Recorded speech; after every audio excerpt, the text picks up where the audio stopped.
And the Singapore summit isn't the first time that agreements on denuclearization of the Korean Peninsula have been reached. Now let's take a look at the previous nuclear negotiations that have proceeded in fits and starts over the past few decades. Back in 1994, the U.S. and the DPRK signed the agreed framework whereby Pyongyang gave up its plutonium enrichment in exchange for 2 nuclear power reactors. This resulted in a roughly 8-year stretch of calm. But the harmony discontinued when George W. Bush took office in 2001, where he adopted a harder line towards the DPRK. North Korea is a regime arming with missiles and weapons of mass destruction. States like these and their terrorist allies constitute an axis of evil. In 2003, DPRK withdrew from the Nuclear Non-Proliferation Treaty.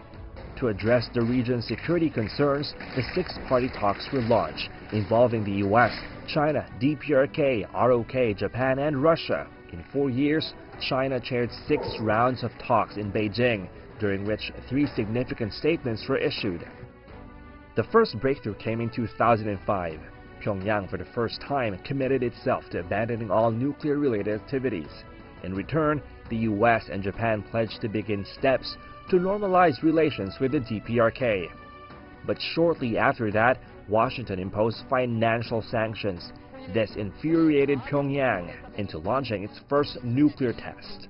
After intense diplomacy by China and others involved in the 6-party process, the DPRK returned to the talks, and another key agreement was reached. Pyongyang agreed to provide a list of all its nuclear programs, as well as shut down and seal the Yongbyon nuclear facility.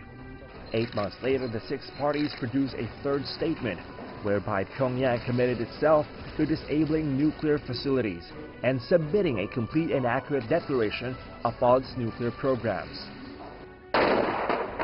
Even though DPRK took steps to fulfill its promises, it rejected verification methods that were not included in the statement.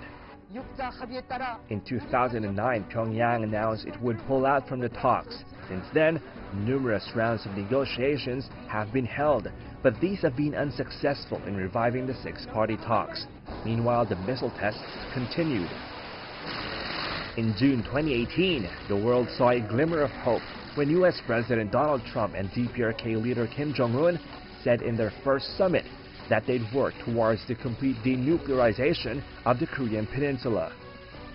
With the much-anticipated second meeting round the corner, the international community is watching with bated breath and waiting for greater clarity how exactly the 2 sides plan to achieve that much-awaited goal.